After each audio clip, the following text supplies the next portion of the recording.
3, 2, 1. Loading complete.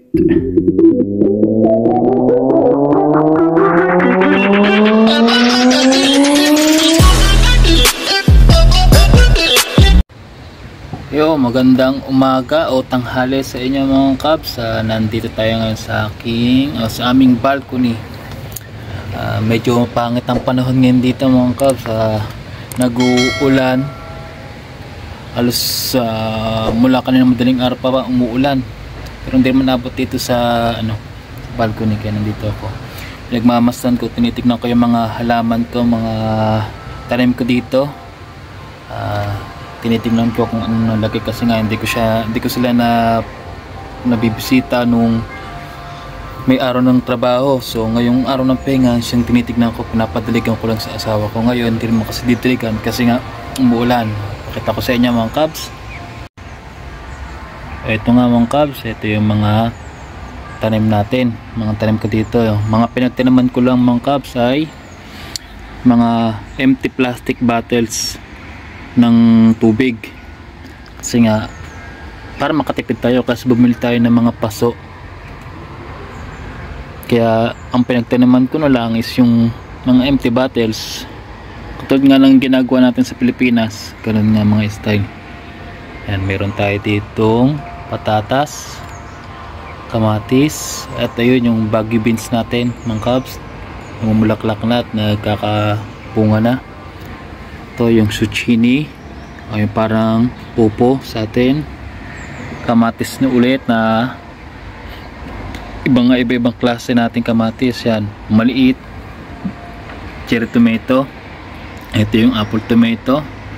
Tapos ito pang isa ay yung ano nga ba tong kamatis na to, basta masarap siyang kamatis. Ito yung ginagawang tomato sauce talaga na kamatis, yung mapulang mapula tapos matigas. Tapos yan yung ating mustasa, may bunga na, siyang gagawin nating binhi ulit yung mga bunga na yan. Nakuha na namin siya ng mga taon. Tapos ayun yung mga sitaw natin, yung sitaw namin galing pa sa Pilipinas yung buto niyan. So yan, meron tayong naitanim. Peche tayo, nakain na ng mga insekto. Mga improvise lang lahat ng ating mga pinagtanaman, yung mga paso, para hindi talaga gastos. Yung ginastos ko lang dyan mga kabs, yung lupa. Ayan, mga peas or mga green peas mga kabs. Ito pipino, ayan, green peas.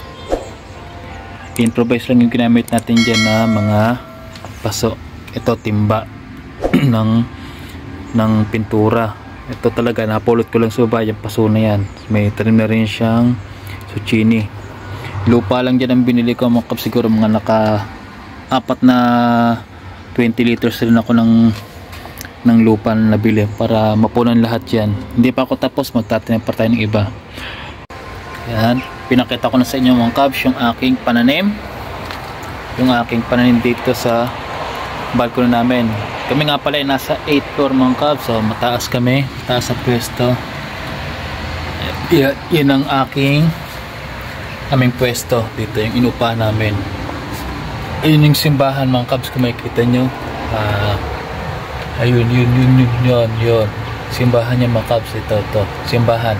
As tabi lang namin. Tapos meron pa ulit simbahan doon sa area na yun. Yun doon. Kung titignan nyo lang malayo, pero malapit lang rin yun, walking distance. Maganda naman yung apartment namin. Nga pala mga kabs, may mga nagtatanong sa akin na mga nag-a-apply dito papunta sa Poland, o yung mga ibang nakapag-apply na pero palis na, nangangamba sila sa language na abutan nila. Tinatanong sa akin kung mahirap daw o madali bang matuto ng lengguwahe ng Poland o yung Polish. Sabi ko lang dyan mga kabs, totally mahirap, napakahirap mga kabs. Kasi yung totally talagang mahirap na yon, mas gusto yung pang masasabi pang mas madaling matuto pa ng salita ng mga Arabo o Middle East, o yung mga ganung salita, mas mabilis ka matuto ng ganun. Pero dito mahirap matuto mga kabs sa language nila dahil nga sa mga letra nga dito ay nag-iiba, katulad nga ng letter W nila nagiging letter V, magiging pronunciation ng letter W nila is letter B, katulad na lang ng water nagiging, kung babasahin mo ay water, pero iba naman yung salita dito. Ang tawag nila sa water ay Boda, pero ang spell ng Boda nila is WODA. Kung babasahin mo ay Boda, pero ang babasahin mo sa English Woda. Tapos yung G nila magiging Y, kaya may hirapan ka talaga, katulad na lang ng pagbasa sa ano nga ba at letter Y sa Jason, pangalan ng tao, nagiging pasa dito ng tao ng mga taga dito sa Jason na pangaling Yason, kasi nga yung J nila is nagiging Y. Tapos yung letter L nila is nagiging W, katulad nga itong lugar namin, itong pinagtitigilan namin, itong city namin dito ay kung tawagin tayo Wuch, pero ang spell niya ay LODZ, pero kung babasahin mo siya ay Wuch, kaya nagiging W yung letter L niya. May hirapan ka talaga dito sa ano ng lengguwahe nila, kasi nga dahil nga sa mga spelling tsaka kakunti mga vowels nila, karamihan puro may hirap na letra.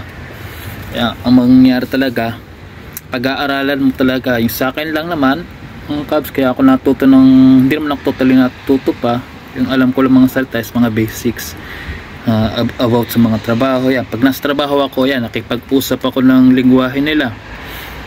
Pero yung bang mga alam ko lang, nagkakaintindihan kasi kami about sa mga trabaho lang naman yung usapan namin, kahit lengguwahe lang gagamitin namin. Pero pag nasa labas, hindi na ako nakipag-usap ng lengguwahe nila, kasi mas inuuna ko magtanong kung marunong sila mag-English, lalo na kung nasa gobyerno.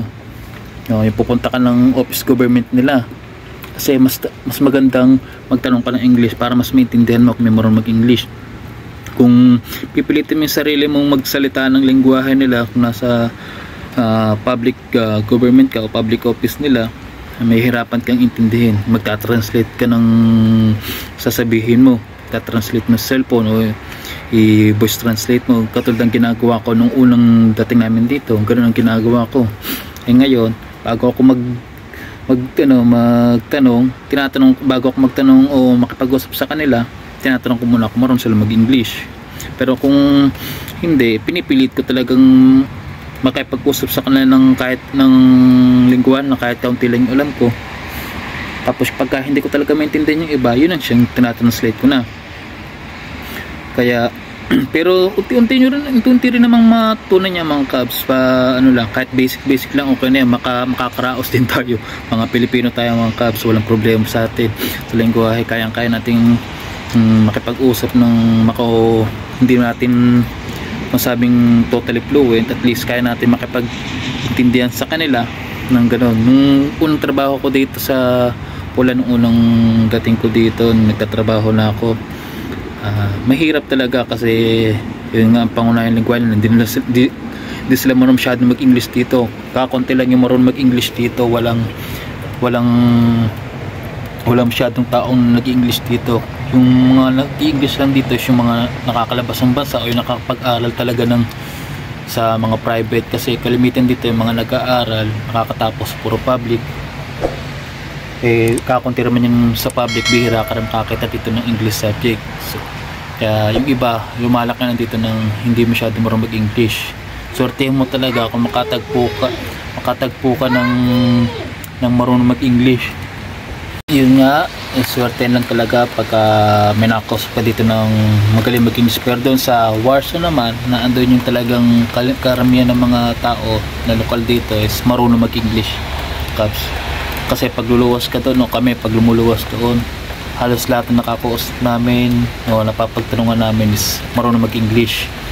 Kaya pag doon kayo napadestino sa Warsaw, swerte nyo na, kasi bukod sa yun na yung pinaka-capital ng Poland, yung pa yung maraming taong marunong mag-English. Dito sa lugar namin, wala siya masyadong marunong mag-English kasi nga parang probinsya siya, pero city naman siya pero parang probinsya. Parang sabihin natin mga parang style Davao, yung ganyan, city siya pero kakunti yung marunong mag-English. Lumakas na naman ang ulan dito, kanina umbon-umbon lamang kab, so ayun medyo lumakas-lakas na naman. Ewan kung nakikita nyo, hindi makikita pero lumalakas.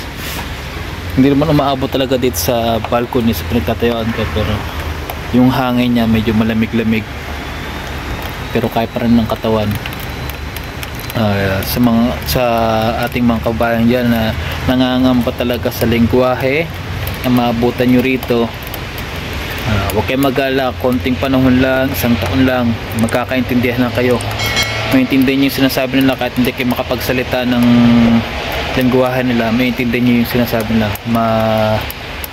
mahasa yung may enhance yung utak nyo na intindihin yung lengguwahe nila. Katulad ko nga, sa loob ng ilang taon ng pagtigil namin dito, 2 taon na nga, na naintindihan ko na mga lengguwahe nila, sinasabi nila sa akin. Although hindi ako nakapagsalita ng fluently ng salita nila, basic lang, yung mga katulad lang ng mga pangtrabahong salita nila, yun lang alam ko dito, pero nagkakaintindihan na kami. So yun lang mga kabs, pagka nandito na kayo at yun ang pinoproblema nyo, walang kaso yung mga kabs kasi may sign language naman tayo eh. Magkakaintindihan naman kayo by sign language. Sila rin gumagawa ng paraan para maintindihan din sila, sinasign language din nila. Kaya magala, ganun lang talaga. Sa una lang yan, pero pagdating ng mga ilang buwan o makatagal ka dito mga 4 o 1 taon, yan, maintindihan nyo na. Paunti-unti, Pilipino tayo mga kabs, madali sa ating matuto lingguwahe man o trabaho. Pinagkatagaan natin yan, basta tiwala lang tayo sa ating sarili. Mga nag-a-apply, ganun pa rin, no?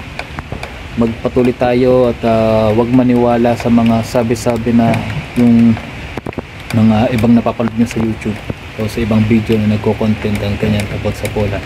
Kaya maniwala, ituloy nyo lang. Kung anong gusto ng puso nyo, sundin nyo lang, wag basta-basta maniwala. Paano mga kabs, hanggang dito na lang yung video natin. Sana wag nyo kalimutang i-follow ako o i-subscribe dito sa ating YouTube channel. Sa mga bago, maraming salamat at nanonood kayo. Subscribe nyo na ako dito, paki-follow na rin po ako sa aking Facebook page mga kabs. Sa mga nag-a-apply, good luck sa inyo, and humanap kayo ng legit agency na ma-applyan nyo. Huwag kayo mag-scam kasi ang dami ko kilala dito na nai-scam na talaga. Pag nandito na, hindi na sila na-askaso ng agency, iniiwanan na sila, minsan hindi na sinusundo sa airport. Marami nangyaring gano'n mga kabs.